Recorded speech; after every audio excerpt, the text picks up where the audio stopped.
Bonjour à tous et bienvenue dans cette nouvelle vidéo. Alors tout d'abord, on tient à s'excuser parce que évidemment, vous allez comprendre assez rapidement que je suis malade au moment où on enregistre cette vidéo et donc ma voix est un peu différente. Donc si à un moment donné vous vous dites tiens, c'est Robert et c'est pas Jérémy qui parle, non, c'est bien Jérémy. Voilà, je suis absolument désolé, mais c'est vrai que voilà, les contraintes hivernales font que parfois, malheureusement, on tombe malade les uns comme les autres.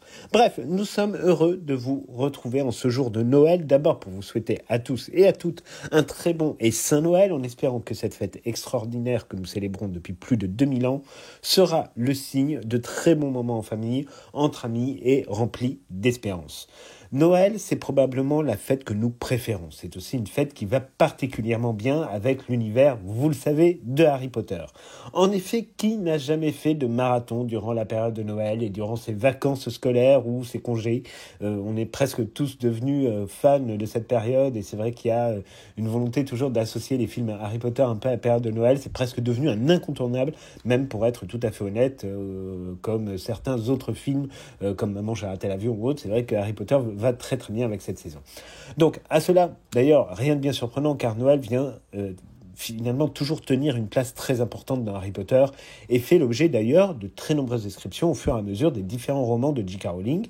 Noël, c'est une période qui est remplie de magie et qui permet à chacun d'entre nous de prendre un temps de repos dans nos vies et dans nos cœurs pour passer de bons moments ou se remémorer aussi que cette date, l'une des plus fondatrices de notre civilisation, est aussi un signe de paix et encore une fois d'espérance, y compris pour tous ceux qui n'ont pas parfois la chance de fêter Noël. Afin de profiter de cette journée, nous avons fait le choix de vous proposer aujourd'hui une vidéo qui ne parlera pas d'un personnage en particulier ou d'une thématique approfondie dans l'œuvre de notre auteur favorite. Aujourd'hui, nous avions juste envie de partager avec vous la manière dont Noël se passe à Poudlard et plus largement dans le monde magique, la manière dont cette période peut transformer les esprits et parfois aussi certains cœurs. C'est une occasion que nous ne pouvions pas manquer et nous espérons que ce petit voyage vous permettra de ressentir pleinement l'esprit de Noël qui règne à Poudlard et dans le monde magique de J.K. Rowling. Jusqu'à son entrée à Poudlard, on ne peut pas dire que Noël fut la période la plus excitante de la vie de Harry Potter, où généralement il subissait plus qu'autre chose la vie chez les Dursley avec, vous le savez, toutes les turpitudes et toutes les difficultés que l'on peut imaginer. Harry Potter n'a jamais connu de Noël vraiment heureux, dans la mesure où l'amour qu'il a reçu de la part des Dursley était soit inexistant de la part de Vernon, soit plus qu'imparfait dans le cas quand même qui est plus compliqué de celui de Pétunia, et concernant Dudley, évidemment, nous n'en parlerons même pas. Chaque année, Harry n'avait donc pas d'immenses attentes pour cette fête qui célèbre quand même la naissance du Christ sur Terre. Pourtant, Noël fait partie, normalement, de l'imaginaire collectif de tous les enfants, comme étant une période joyeuse, remplie d'insouciance, de cadeaux et de bons repas. Pour Harry Potter, les choses ne se passaient pas vraiment ainsi, tant la situation familiale était pour le moins défaillante. Forcément, quand Harry Potter apprend qu'il est tout à fait possible de rester à Poudlard durant les vacances pendant sa première année et qu'en plus il se retrouvera avec son meilleur ami et une partie de la famille Weasley, forcément il n'a pas eu beaucoup d'hésitation sur le fait que sa place à ce moment-là était à Poudlard et non pas à Private Drive. Les vacances lui permettent aussi d'ailleurs de se familiariser davantage avec les us et coutumes du monde de la magie qui sont, vous allez le voir, peut-être un petit peu différentes à Noël, quoique. Rappelons d'ailleurs à ce propos que si Noël n'est jamais directement relié à la naissance du Christ dans Harry Potter, c'est surtout en raison un peu du caractère universaliste que souhaitait donner J.K. Rowling à son œuvre. Ce qui n'empêche pas, par ailleurs, d'avoir, vous allez le voir, dans le roman, un écrit truffé de références à l'Ancien et au Nouveau Testament notamment, cependant dans une perspective très européenne, comme celle de Harry Potter et de Poudlard, il était évident qu'il était impossible de faire l'impasse, évidemment, sur la signification réelle de ce qu'est Noël. On remarquera d'ailleurs que l'expression Noël ne fait aucunement l'objet d'un gommage complet, comme nous pouvons le constater aujourd'hui, malheureusement, dans nos villes et dans nos sociétés. Le mot n'était pas encore tabou à l'époque, et ça, on s'en réjouit. Bref, Harry Potter s'apprête donc à traverser, dans Harry Potter et la pierre philosophale, ou Harry Potter à l'école des sorciers dans sa version française, s'apprête donc à traverser cette période de l'Avent et de Noël à Poudlard, et c'est pour lui une très grande source de joie, ce qui ne fait pas de mal après toutes les difficultés qu'il a pu traverser depuis 11 ans. Alors, évidemment, il connaît les traditions qui ont lieu dans le monde des Moldus, mais il ne connaît pas la manière dont ces dernières se déroulent dans un environnement aussi magique que puisse l'être Poudlard. En soi, J.K. Rowling illustre parfaitement le côté assez extraordinaire de l'émerveillement qui est celui d'un enfant face à la magie d'un événement d'une pareille ampleur. Poudlard, durant Noël, c'est un environnement merveilleux, certes soumis au froid, en vigueur dans les Highlands à cette période de l'année, mais qui se transforme en un château où l'émerveillement est encore plus palpable qu'à l'ordinaire pour notre jeune héros. On sait notamment que la grande salle subit un important lifting, si on ose ce terme.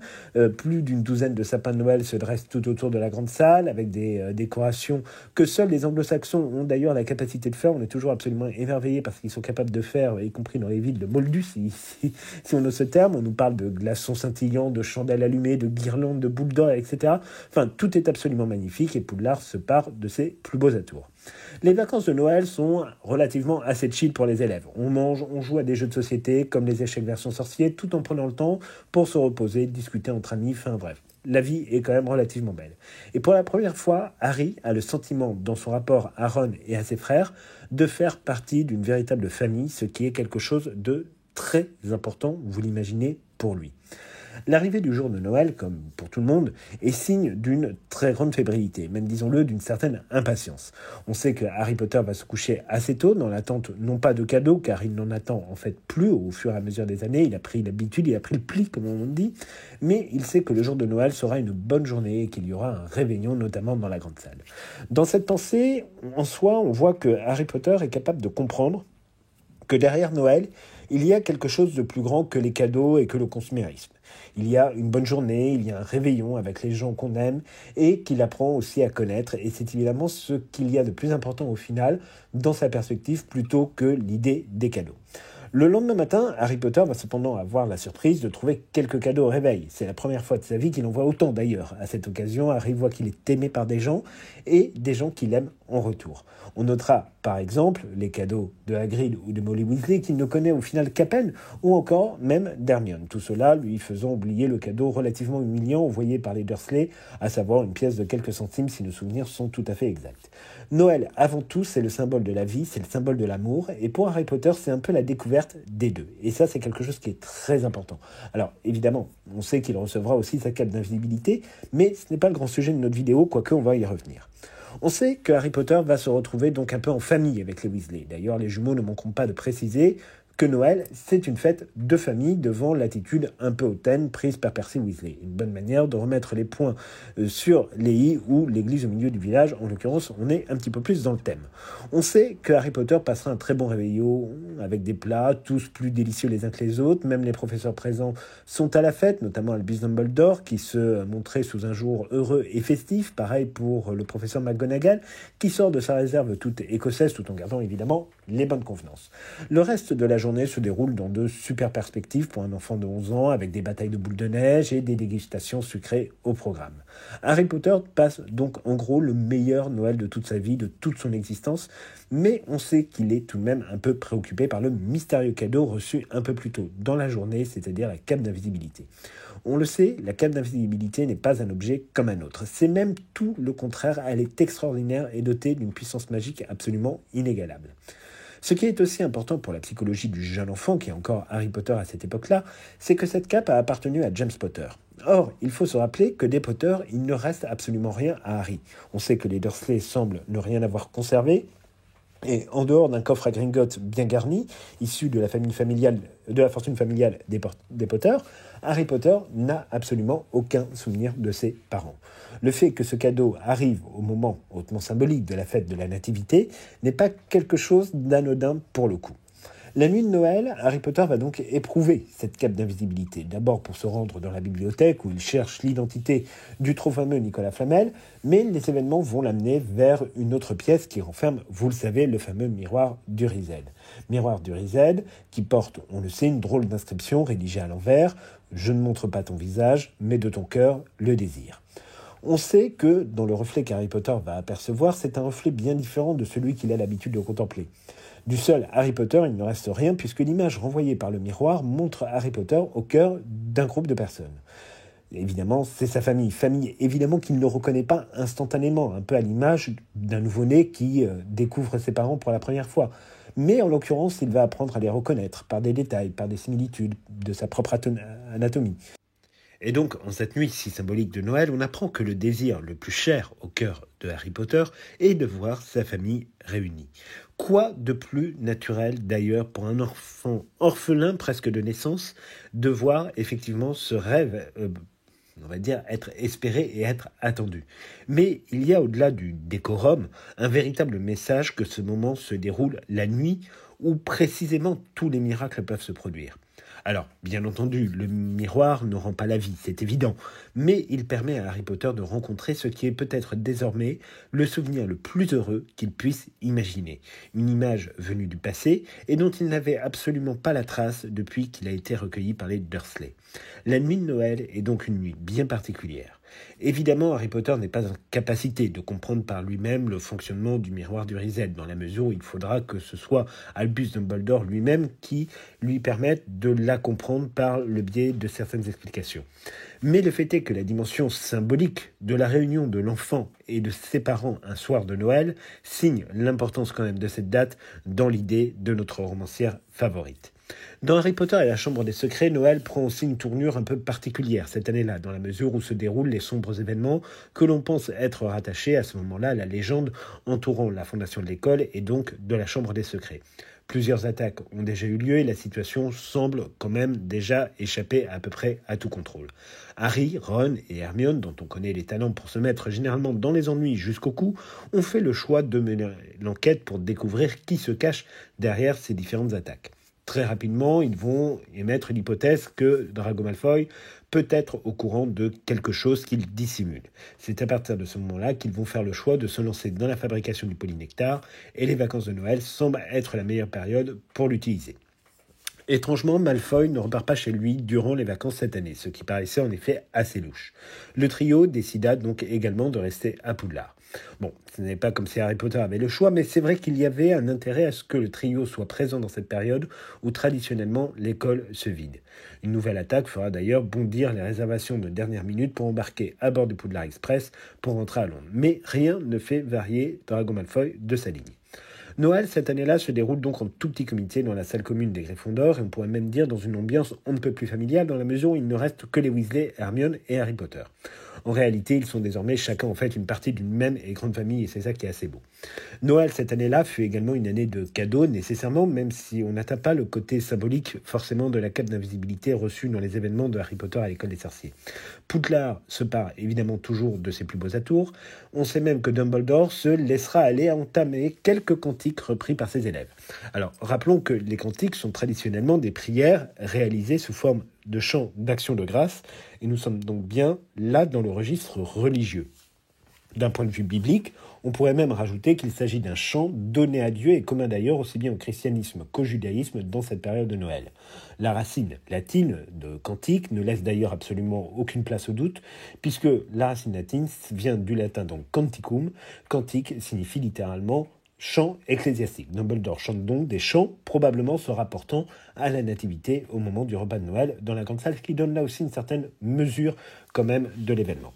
Après le repas, on sait que Harry, Ron et Hermione passeront à l'action avec le polynectar qui donnera des résultats, vous le savez, assez mitigés. Le fait est qu'il existe dans cette période particulière de Noël un nouvel appel à célébrer, cette fois-ci par le chant et par l'entremise des cantiques de Dumbledore, la naissance du Christ, et c'est quelque chose qui est quand même assez beau et là pour le coup marqué vraiment dans le roman. Dans Harry Potter et le prisonnier d'Azkaban, là aussi la magie de Noël anime le château. Alors qu'on aurait pu se dire que la situation, avec un tueur en série qui se balade comme Sirius Black dans la nature, viendrait quand même changer un petit peu l'atmosphère de Poudlard. Dans les faits, certes c'est le cas, mais ce n'est pas le plus important. Alors que Noël approche et que nous sommes donc probablement en pleine période de l'Avent, on sait que Harry Potter est toujours privé de visite à Préolard, ne disposant pas de l'autorisation nécessaire de la part de ses tuteurs légaux, que sont les Dursley, pour pouvoir s'y rendre. Les jumeaux Weasley vont lui permettre, avec un petit peu d'avance, de contourner les difficultés administratives, vous vous en souvenez, par le biais de la célèbre carte du maraudeur. À quelques jours de Noël, sans le savoir, c'est mine de rien encore quelque part une partie de l'héritage familial qui lui revient alors que cette fête importante approche, et autant dire que c'est assez quand même magique au final comme symbole de voir encore une fois cet objet revenir. Noël, c'est une atmosphère qui semble coller parfaitement à l'ambiance de Préolard, raison pour laquelle d'ailleurs le choix sera fait au moment de l'adaptation cinématographique de Harry Potter et le prisonnier d'Azkaban de faire vivre Préolard dans un hiver presque éternel mais rempli de beauté et de joie. On sait que les rues sont décorées avec des couronnes de houx, des guirlandes, des chandelles magiques, des sapins de Noël partout, enfin bref, ça a l'air absolument magnifique et dans le film il y a également un rajout d'ailleurs de chanteurs de cantiques dans les rues pour renforcer le côté magique. Noël est aussi tout à fait magique à Poudlard, comme chaque année, même si on sait que les révélations apprises par Harry Potter aux Trois Balais sur la véritable nature de qui est Sirius Black et ce qu'il s'est véritablement passé au moment de la mort des Potter, c'est des révélations qui vont venir le perturber beaucoup. En plus à cela, il faut rajouter la mauvaise nouvelle de la probable et future exécution de l'hippogriffe Buck qui va monopoliser le trio à la recherche d'une solution juridique durant les vacances pour remédier à ce problème. Bref, ça fait beaucoup de choses. Mais durant ce Noël un peu particulier, on sait aussi que Harry Potter va recevoir un éclair de feu de manière anonyme. Alors, ce n'est pas le premier Noël qu'un paquet anonyme arrive chez Harry Potter, mais là, il n'y a absolument aucune indication, ni même aucune carte, alors que le cadeau est quand même plus que somptueux. Ron pensera d'ailleurs que c'est un cadeau venant de Dumbledore, comme pour la cape d'invisibilité, mais Harry mettra, on le sait, vite cette idée de côté. Divers incidents vont éclater ce jour-là, notamment parce qu'Hermione se pose de très grosses questions sur la raison d'un tel cadeau et sur le danger potentiel qu'il peut représenter. Le repas de Noël se déroule, là aussi, en petit comité, 13 personnes précisément autour de la table. On sait d'ailleurs que Sybil Trelawney délivrera un très mauvais pressentiment à cette occasion, un présage de mort qui s'avérera d'ailleurs pour le coup tout à fait juste, de manière discrète cette fois-ci. Et on sait aussi qu'il y aura quand même une véritable dimension religieuse qui se cachera. Cette fois-ci, dans un des tableaux, puisque l'on sait que le chevalier du Catogan, alors forcément empreint des valeurs de chevalerie, donc des valeurs qui sont profondément chrétiennes, fête Noël, et c'est mentionné, notamment avec 2 moines dans son portrait et quelques anciens directeurs de Poudlard. Malheureusement, Noël se terminera assez mal cette année, puisque Hermione Granger fera le choix de prévenir, bien heureusement d'ailleurs, le professeur McGonagall de l'étrange cadeau reçu par Harry Potter, qui sera saisi pour de plus amples informations et inspections de sécurité, ce qui était assez logique au final, compte tenu du risque encouru par Harry Potter. Parfois, Noël peut avoir une saveur aussi difficile également et donner lieu, vous le savez, à des bonnes engueulades de famille. Ça fait partie, entre guillemets, des risques du métier. Dans les événements de Harry Potter et la Coupe de Feu, on bascule dans une dimension qui est un peu différente. En raison de l'organisation du tournoi des Trois Sorciers, Poudlard accueille en son sein les délégations de 2 écoles étrangères, l'Institut d'Armstrong et l'Académie de magie de Beauxbatons. Cet événement sportif est déjà un événement en tant que tel, mais pour le coup, cette année est encore plus particulière du fait que la Coupe de Feu a rejeté, vous vous en souvenez, 4 noms, dont 2 de Poudlard et forcément celui de Harry Potter. Noël sera cependant bien différent des années précédentes puisque la tradition veut que le tournoi des 3 sorciers soit marqué par un bal traditionnel, à savoir donc le bal de Noël. Alors, dans la version originale, on sait que l'on parle plus du Yule Ball que de bal de Noël. Ce qui a longtemps été un argument d'ailleurs phare des détracteurs de J.K. Rowling pour dire que son livre se référait plus au paganisme puisque serait inspiré de rites celtiques. En réalité, il y a de tout à prendre dans cette affirmation, dans la mesure où effectivement J.K. Rowling a puisé son inspiration dans de très nombreuses sources tout au long de la création de son œuvre. Cependant, contrairement à ce que de nouveaux mouvements qui n'ont de spirituel, entre guillemets, que le nom veulent nous faire croire, il ne s'agissait absolument pas d'une fête existante avant le christianisme et que les chrétiens seraient venus s'approprier. Personne n'est tout à fait d'accord, d'ailleurs, sur le sujet de cette période, parmi les historiens, pour dire exactement à quoi on se réfère. Si c'est une ancienne divinité, si c'est plutôt un mois, ou alors si c'est une fête religieuse au sens pré-christianisme qui serait apparue dans le nord de l'Allemagne, pourquoi pas au 5e ou 8e siècle après Jésus-Christ. Rien n'est donc franchement très très clair autour de ça, mais il existe bien une dimension, là aussi religieuse à cette fête du bal de Noël, qui se déroule donc le jour anniversaire de la naissance du Christ. Encore une fois, tout est question de symbole, vous l'aurez bien compris. Plus encore que les années précédentes, Poudlard, on le sait, va se trouver absolument magnifié, tant par sa décoration que par un nettoyage, on le sait, plus qu'intégral du château. La grande salle est magnifique, mais tout le château respire l'ambiance de Noël. On sait que des cantiques sont chantés également par des amours ensorcelés, notamment parmi elles, l'une des plus célèbres, Il est né le divin enfant, se référant donc de facto à la naissance du Christ. L'universalisme de Noël, d'ailleurs, dans le monde magique, est aussi indiqué de manière un peu plus claire, puisqu'on sait par exemple qu'à Beauxbatons, de fabuleuses sculptures de glace sont érigées tout autour de la grande salle, qu'elles donnent l'impression d'être des statues de diamants qui ne fondent jamais. Des chœurs de nymphes, nous dit-on, chantent aussi durant le réveillon. Bref, on est vraiment dans une fête universelle et une fête fêtée dans le monde entier. Cette année-là, on sait que Harry Potter a encore bien de nombreuses épreuves à gérer et à appréhender et que le pire reste à venir malheureusement. Dans Harry Potter et l'Ordre du Phénix, on sait que le monde qui était celui d'Harry Potter avant a profondément changé, puisque désormais Voldemort est de retour, et Harry se fait mener la vie dure, aussi bien par la presse que par le ministère de la Magie, et par la trop fameuse et délicate Dolores Umbridge en tant que professeur de défense contre les forces du mal, puis ensuite en tant que grande inquisitrice de Poudlard. Pour Harry Potter, cette année-là, Noël a perdu de sa superbe, et c'est le moins que l'on puisse dire. La magie n'est plus totalement présente, alors bien évidemment, le château conserve sa splendeur, on apprend d'ailleurs au passage que ce sont les préfets qui veillent à superviser à la décoration, mais pour Harry Potter, le cœur n'y est franchement pas le moins du monde. Ses étranges rêves le travaillent, le fait d'être loin de Sirius Black aussi, de ne plus pouvoir jouer au Quidditch.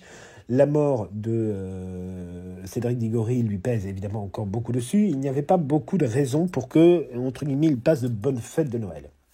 La seule chose qui tenait Harry encore un petit peu en forme psychologiquement, c'était naturellement les réunions de l'armée de Dumbledore qui lui permettaient de donner libre cours à son savoir-faire et de se rendre profondément utile, ce qui lui importait le plus dans la période. Et puis forcément, il y avait Cho Chang sur laquelle nous reviendrons un petit peu plus tard. D'ailleurs, Harry, sans le savoir, n'allait pas passer Noël à Poudlard pour la première fois depuis son entrée à l'école des sorciers, mais au terrier, enfin sur le papier c'est ce qui a été prévu de base. Cette nouvelle, on le sait, remplit Harry Potter de joie, signe, si on puis dire, que Poudlard n'était franchement plus la même chose qu'auparavant dans sa tête. Peu avant Noël, on sait que cette dernière réunion de l'armée de Dumbledore qui était prévue va avoir lieu, et c'est à ce moment-là que, dans un contexte, il faut bien le dire, assez lunaire, Harry et Cho Chang vont s'avouer leurs sentiments et s'embrasser. Alors, la scène est assez stupéfiante, même si l'on peut comprendre la difficulté des sentiments qui peuvent être ceux auxquels est confronté Cho Chang, dont il faudra qu'on reparle d'ailleurs tôt ou tard à un moment donné sur cette chaîne.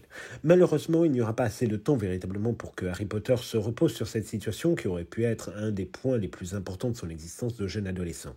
La veille de son retour au terrier, on sait que Harry Potter va réaliser une fois de plus cet étrange rêve où il parcourt des couloirs du ministère de la Magie pour enfin se retrouver devant une porte, sauf que cette fois-ci, il existe quelque chose de tout à fait différent. En l'occurrence, on sait que Harry Potter va se retrouver dans la peau du serpent de Voldemort, Nagini, qui va attaquer ce soir-là Arthur Weasley, dont c'était le tour de garde. Saisi d'effroi par cette vision, on sait que les événements vont s'enchaîner et qu'il va se retrouver très rapidement donc au 12 Square Grimmauld après avoir sauvé littéralement Arthur Weasley des griffes de Nagini qui a pu être secouru grâce à lui en temps et en heure.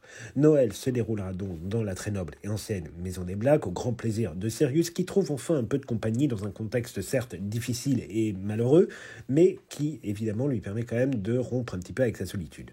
Harry Potter va vite comprendre que ses rêves n'en sont pas, que la visite de Severus Rogue, évidemment, l'explication des principes de la légimancie et de l'occlumencie vont faire peser dans sa tête l'idée qu'il représente une menace assez risquée pour tout l'ordre du Phénix, pour ses amis, pour sa famille d'adoption, et on peut comprendre évidemment que cette idée le travaille extraordinairement de manière violente.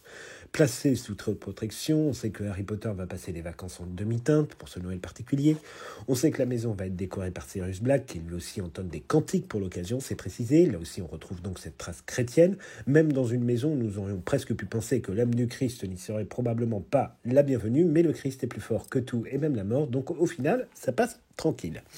Paradoxalement, on a le sentiment que malgré le contexte, ce Noël particulier est celui qui s'apparente le plus à un vrai Noël en famille. Certes, dans un environnement totalement différent de Poudlard ou du Terrier, mais qui a tout de même connu de très grandes transformations en très peu de temps. La maison est à peine reconnaissable, tout le monde y a mis la main à la pâte, et le moins que l'on puisse dire, c'est que ça fonctionne très bien. Le repas de Noël fut sympathique, mais ce qui retient davantage notre intérêt dans la lecture de Harry Potter et l'Ordre du Phénix, c'est évidemment toute la séquence qui se déroule à l'hôpital Sainte-Mangouste. Noël, c'est une journée certes magique par définition, mais pour certains, et notamment ceux qui souffrent de la solitude, qui souffrent de la maladie ou de la perte d'un ou plusieurs proches, parfois c'est une journée qui ravive de nombreuses douleurs, de nombreuses fractures.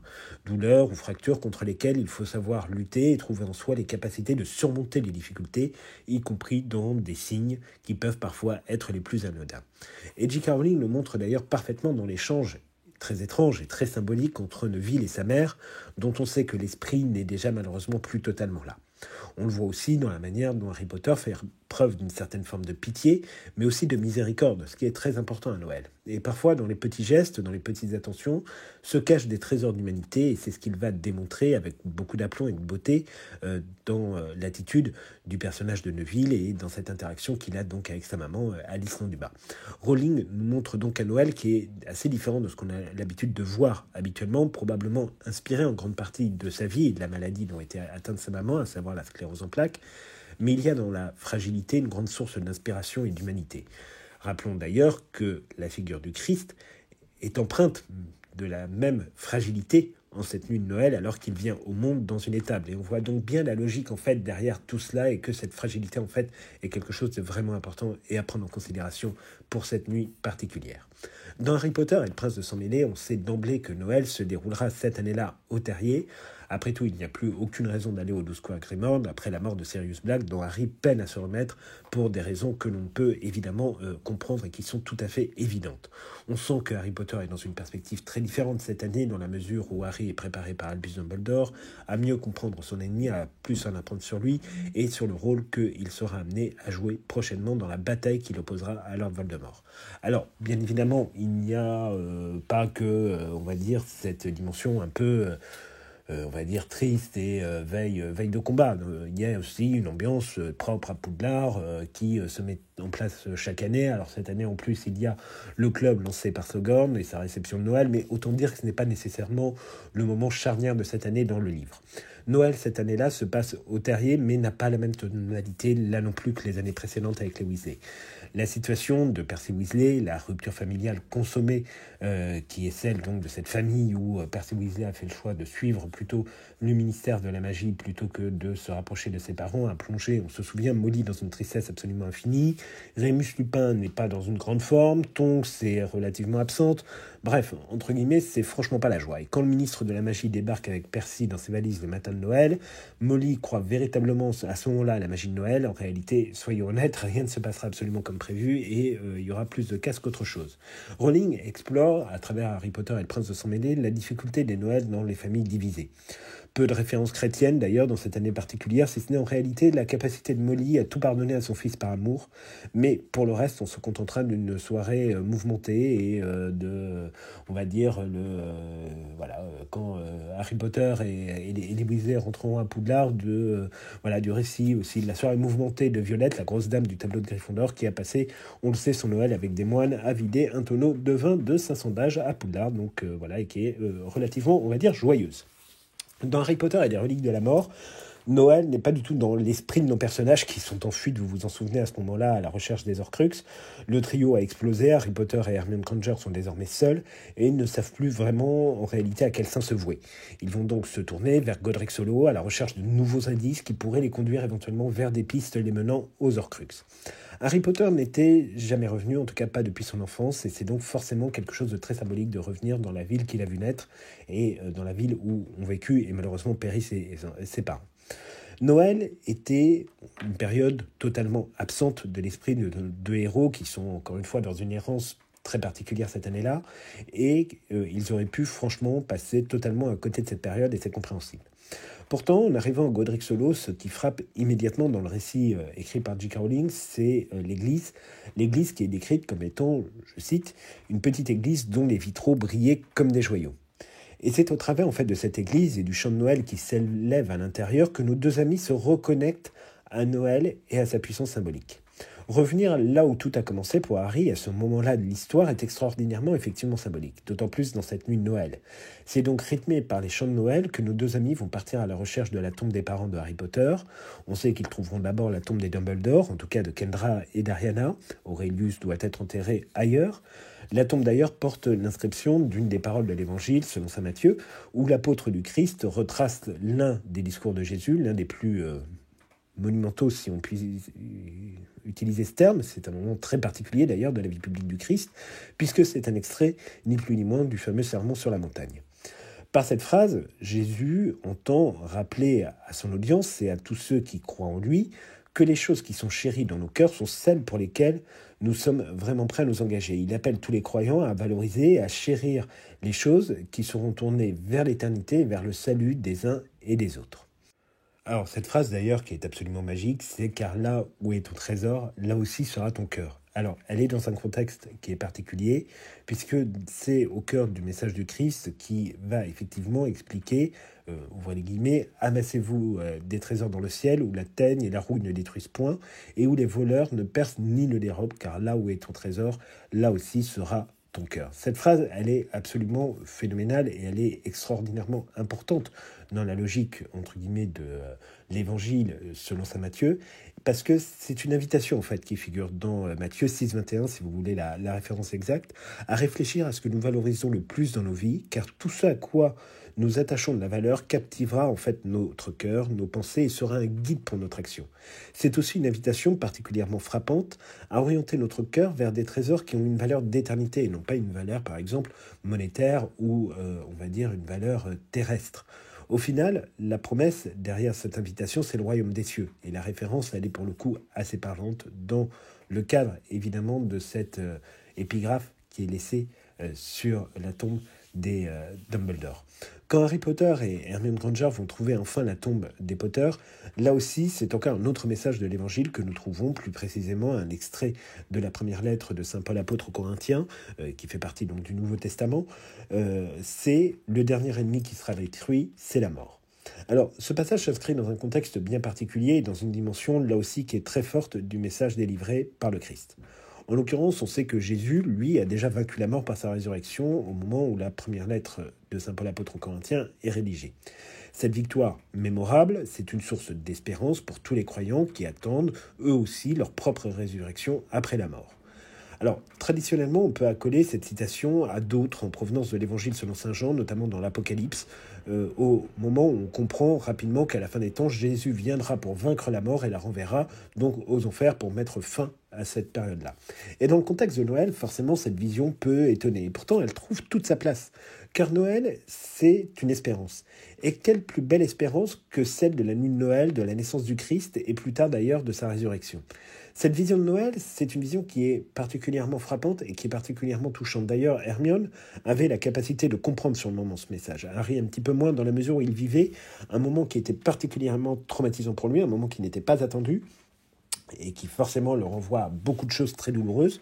Mais le fait est que dans cette mise en scène, entre guillemets, préparée par J.K. Rowling, il s'agit d'une beauté absolument incroyable de trouver ce message si puissant en cette nuit si particulière. Parce que c'est vrai que très souvent, on a tendance à associer les passages de l'Apocalypse, entre guillemets, à la fin des temps et donc à la destruction. Mais en réalité, derrière l'Apocalypse, ce qu'il y a, c'est en fait le fait d'être sauvé et le fait que tous ceux qui croient et qui sont derrière Jésus bénéficieront, entre guillemets, à la fois du pardon de l'ensemble des péchés, mais surtout de la vie éternelle, parce que justement Jésus vaincra la mort et vaincra donc les enfers, et tout se terminera pour le mieux. Et c'est vrai que à ce moment-là de l'histoire, alors que Harry se prépare psychologiquement à aller vers le sacrifice ultime et à comprendre que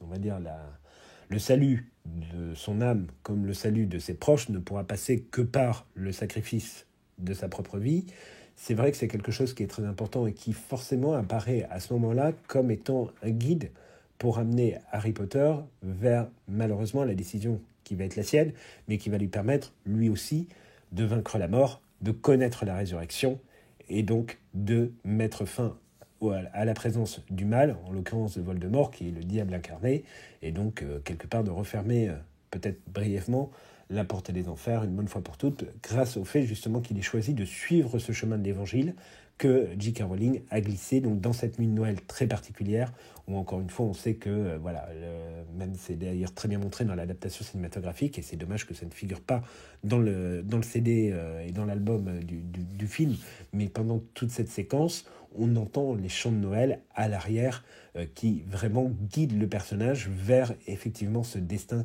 qui l'attend un petit peu plus tard. Donc voilà, c'est tout pour cette vidéo. On espère vraiment qu'elle vous aura plu et qu'elle vous aura permis de vous reconnecter un petit peu à l'esprit de Noël. On espère encore une fois que vous avez passé une très bonne journée, que vous avez eu plein de cadeaux. Dites-nous d'ailleurs dans les commentaires si vous avez des choses sur Harry Potter auxquelles vous teniez particulièrement.